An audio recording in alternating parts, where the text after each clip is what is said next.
가덕도 신공항은 2030 엑스포와 상관없이 2029년 개항 목표로 착공되어야 합니다. 가덕도 신공항건설공단 설립을 통한 신속한 착공 건설이 추진되어야 합니다. 2002년 중국 민항기 돛대산 충돌 이후 진행되어 온 동남권 신공항 논의가 너무 시간이 많이 걸렸습니다. 노무현 대통령의 제안 이후 경남 밀양과 가덕도를 놓고 대구 경북 지역과 부울경 지역의 정치적 논란과 대결이 벌어졌습니다. 이명박 정부는 2011년 무책임하게 백지화 선언을 하였습니다. 그 이후 박근혜 정부하에서 논의가 재개되었지만 결국 김해 신공항 확장으로 결론이 났습니다. 그러나 이것은 장고 끝에 악수로 평가되었습니다. 김해공항의 위험성과 소음 피해 문제와 7시간 통행 금지 문제가 전혀 해결되지 않은 졸속적인 결정이었습니다. 그런데 문재인 정부에서도 이러한 문제점 지적을 외면하고 국토부의 완강한 반대와 청와대 총리실 등의 소극적 태도로 가덕도 신공항이 문재인 정부 임기 말이 될 때까지 제대로 논의가 안 되었습니다. 저는 수도권 의원 중 유일하게 김해공항 확장한 문제점을 지적하고 끊임없는 현장 연구를 통해 가덕도 신공항 필요성을 제기해왔습니다. 2018년 새롭게 등장한 부울경 민주당 지방정부와 시민단체, 국회의원들이 힘을 합하여 가덕도 신공항 필요성이 제기가 되었습니다. 특별법이 통과되고 국토부는 2024년 착공, 2029년 개항이라는 계획을 발표하였습니다. 지난 4월 13일 대구 경북 통합 신공항 특별법도 통과되어서 2025년 착공, 2030년 개항 목표로 추진되고 있습니다. 딱 1년 차인데 부울경과 대구 경북 간에 또 공항 선점 효과를 노린 치열한 경쟁이 불가피해졌습니다. 2030년 부산 엑스포 유치 여부가 올해 11월 파리 BIE 총회에서 결정이 납니다. 가덕도 신공항 엑스포 유치 여부와 상관없이 예정대로 2024년 착공, 2030년 개항 목표로 추진되어야 합니다. 문제는 강력한 추진 의지입니다. 기본 설계, 실시 설계, 보상 착공이 동시적으로 추진되는 턴키 방식의 패스트트랙 행정력과 예산이 뒷받침이 필요합니다. 부울경의 정치권은 여야를 넘어 강력한 의지를 가지고 임해야 할 것입니다.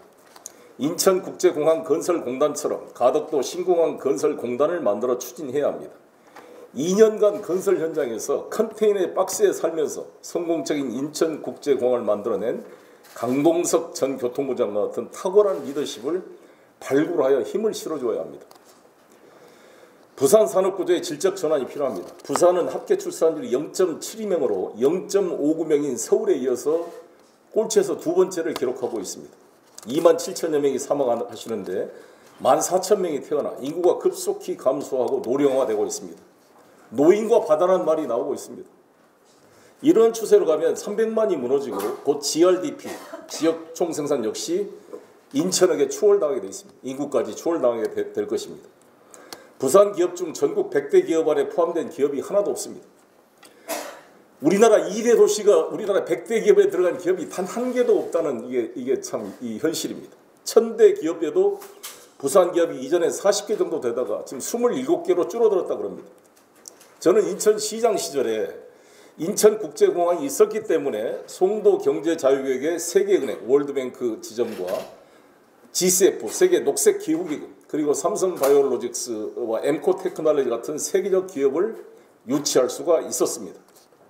부산이 중구장대 기계산업에서 첨단 AI 바이오 산업과 블록체인 특구, 가상화폐 자산시장, 그리고 디지털 금융, 로봇 산업 등의 새로운 블루오션을 개척을 통한 산업구조 질적 재편을 위해 항공화물 처리 능력 100만 톤 규모의 국제공항이 시급히 필요합니다. 중국, 인도가 아직 여권 보유율이 10% 미만입니다. 만약에 한국이 지금 61%쯤 되는데요. 여권 보유율이. 한국의 절반인 30%만 되더라도 거의 한 인도, 중국이 4억, 한 8억 명 이상의 여행객이 늘어난다고 합니다. 갈수록 심화되는 수도권 집중과 대항하여 균형을 유지할 수 있는 유일한 경쟁력을 갖는 곳이 부울경 경제권입니다. 부울경이 남해안 벨트로 전남, 광주랑 연합을 해서 수도권과 대항하는 경쟁력을 확보하는 것이 대한민국 균형 발전의 핵심적인 관건이라고 생각합니다. 북극 항로 시대 부산 허브공항 비전을 준비해야 됩니다. 꿈의 항로인 북극 항로 시대가 다가오고 있습니다. 러시아는 2035년 북극 항로 개통을 위해 인프라 건설에 45조를 투자한다고 합니다.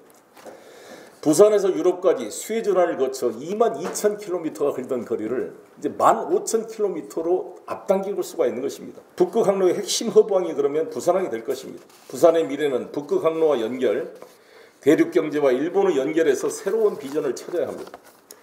부울경 경제는 일본, 러시아와의 교류 협력을 강화해야 합니다. 특히 북극 항로 참여를 위해서는 러시아와 협력이 절대 필요합니다.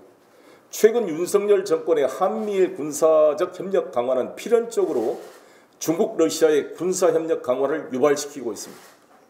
평화와 번영에 받아가야 될 동해가 이름마저 일본어로 뺏긴 채 한미일 군사합동훈련과 중러 해공군 합동훈련에 이어 북한까지 결합하게 되면 그야말로 전쟁의 바다로 변하게 될 것입니다. 미일과 중러 간의 균형을 통해 한반도의 군사적 긴장 완화, 경제협력 강화를 통해 부울경 경제의 미래를 개척한 길은 포기할 수 없는 평화와 경제 번영의 길입니다. 부산 진해 경제 자유구역에 대한 규제 완화를 통해 제2의 홍콩 같은 강력한 발전 전략이 필요합니다. 가덕도 신공항을 트라이포트를 넘어선 펜타포트 시티로 발전시켜 나갈 비전과 정치적 리더십, 추진력이 요구되는 시점입니다. 저는 죽어가던 가덕도 신공항 프로젝트를 살려낸 공로로 부산시로부터 부산 명예시민증을 받은 바가 있습니다.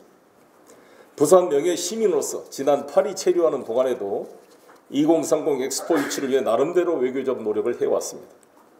부산 명예시민으로서 최근 저의 주변에 대한 사법적 논란이 정리되는 대로 정치에 복귀하여 부울경 민주당 지방정부 시절 추진되었던 부울경 메가시티 개념을 심화 발전시켜 나가는 데 최선을 다하겠습니다.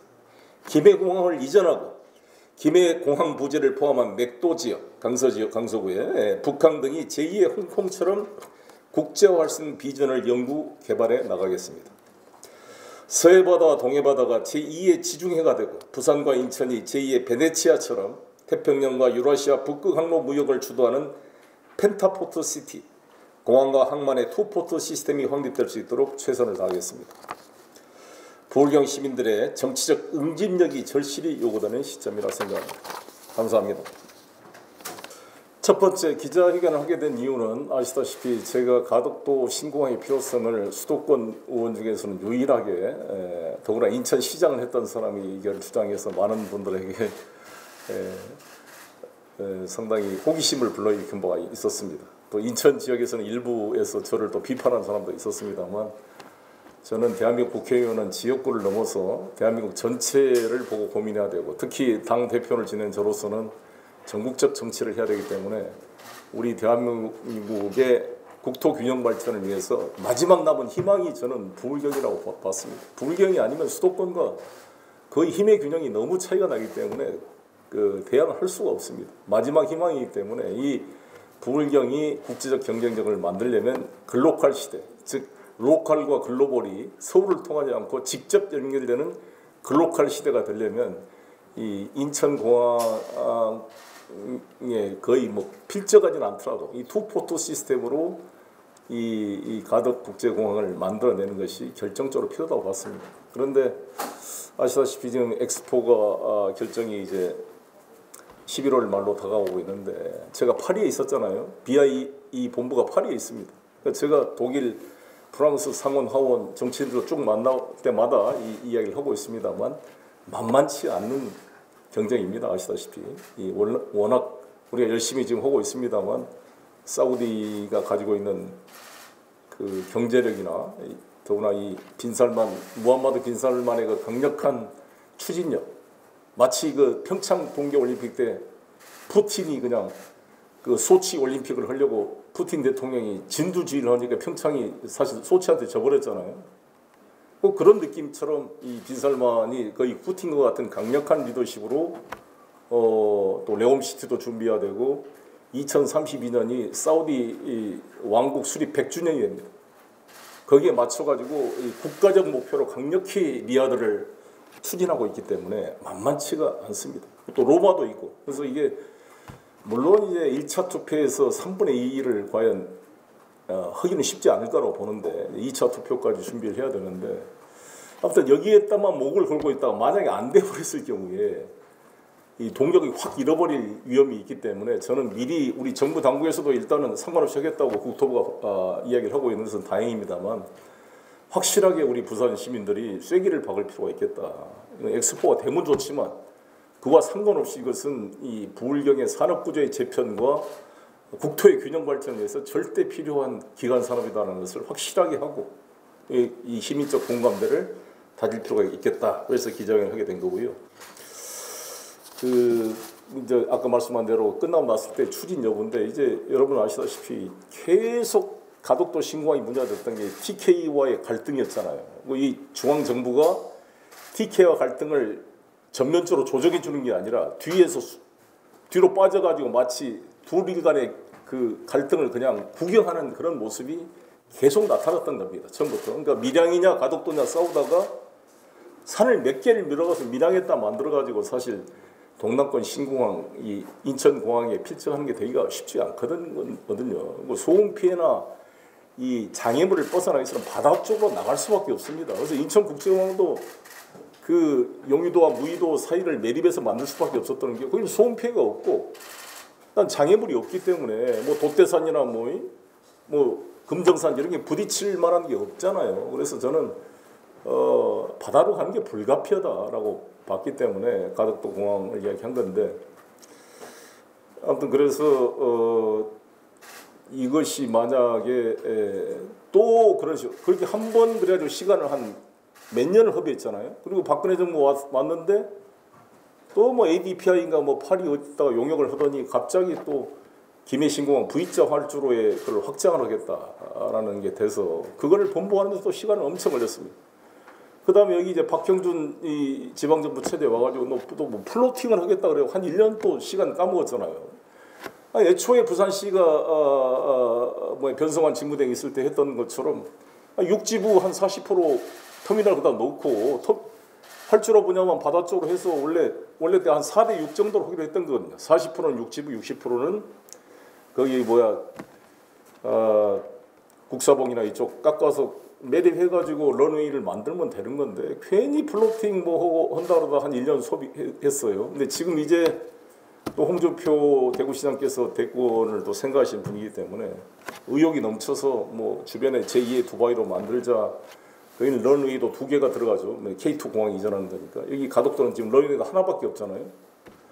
그러니까 이런 것에 또 이제 통합 신공항도 특별법이 만들어지기 때문에 둘이 또 이거 경쟁하고 선점하다가 정책 동력이 떨어져가지고 대구 공항이 먼저 추진돼 버리면 여기가 또 뒤로 밀려나갈 그런 개연성도 배제할 수 없는 그런 면이 있기 때문에 이게 저도 대구 K2 공항 해야 된다는 주장이고 당연히 하는 거지만 역할 분담이 필요하고 이 가덕도 신공항은 그야말로 우리가 이야기했던 한 부산 지역의 공항이 아니라 동남권 신공항, 전남 광주까지를 포괄할 수 있는 그런 인천공항의 어떤 그 예비 대체 투포트 시스템으로서 국가 전략적으로 발전시켜야 된다 이런 얘기를 말씀을 드린 겁니다.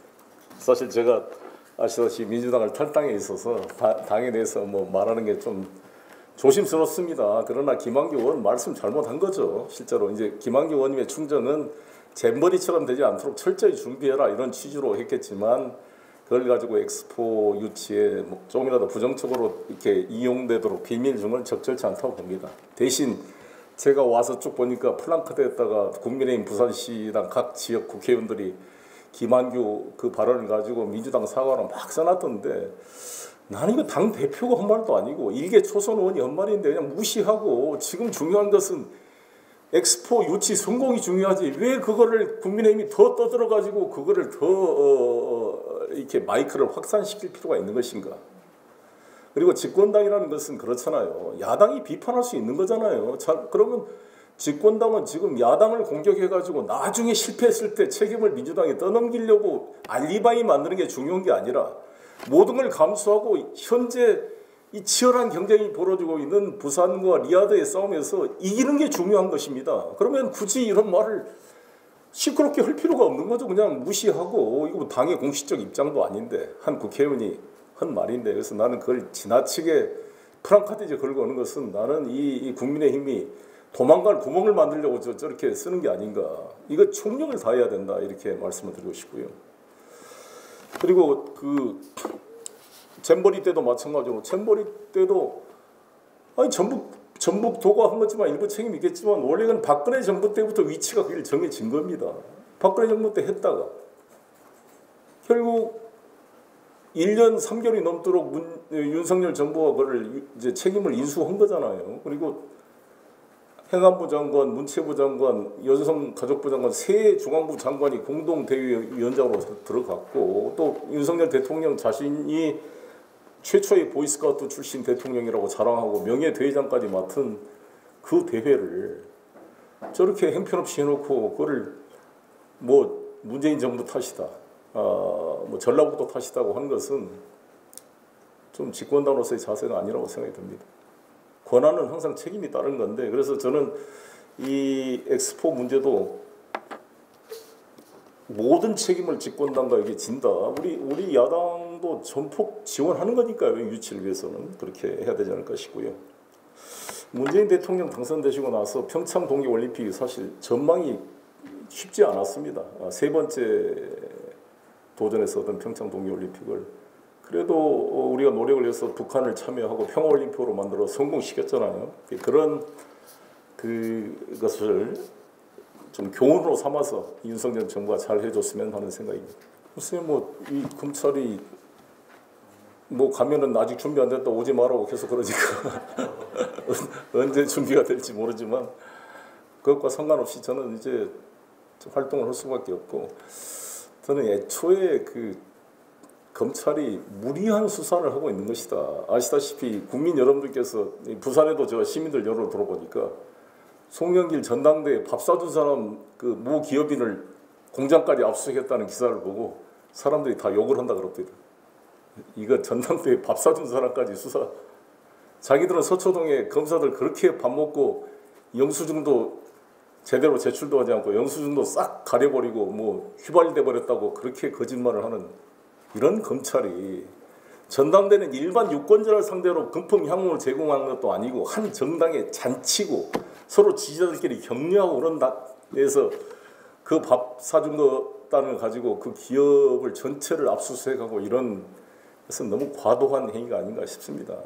어찌됐건 저는 아시다시피 주위 사람 괴롭히지 말고 송영길 소환해라 빨리 일관되게 하고 있는 입장인데 당장 할 것 같지도 않으니까 일단 저의 활동을 계속해 가고 이제 이게 사법 처리가 종료된다는 것은 만약에 더 증거가 안 나오면 검찰이 무혐의 처리를 해야 될 것이고 그래도 안 나오면 억지로 저를 무슨 기소한다면 제가 법정에 싸워서 저의 결백을 밝히고 이 문제를 처리하고 일단 기소가 된다는 것은 수소가 종료될 거니까 그때부터는 이제 좀 더 자유롭게 정치 활동을 할 수 있지 않을까라고 생각합니다. 첫 번째 신당 제가 월간 중앙과 인터뷰를 했습니다. 그 내용은 현행 선거구제도 개편 논의가 아직 확정이 안 되기 때문에 중대 선거구로 개편이 되지 않고 현행 선거구제도로 그대로 유지된다 그랬을 때 전국구 신당의 출연은 불가피할 것이다. 이거를 지적한 겁니다. 여러분 아시다시피 현행 선거구제도가 그대로 변화되지 않는다고 한다면 지역구 253석, 전국구 47석으로 그대로 가게 될 텐데 이게 지난 총선과의 큰 차이는 저도 그랬고 이재명 대표도 전국구형 위성정당을 만들지 않겠다. 지난번에 만들었던 것은 잘못이다. 지난번 아시다시피 이해찬 대표 체제하에서 양정철 원장이 주도해가지고 시민당 열린시민당인가를 만들었습니다. 더불어시민당. 더불어시민당을 만들어서 17석의 의석을 얻었습니다. 그 시민당이 만들어지기 전에는 손혜원, 정봉주 씨 등이 주도해서 열린민주당을 만들어서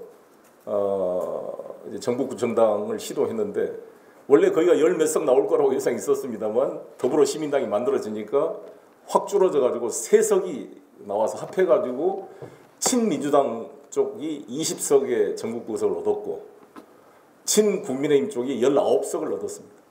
나머지는 정의당 이제 군소정당이 됐는데 이것 때문에 정의당이 대단히 분노를 표시했고 그게 사실 민주당과 정의당이 갈라지는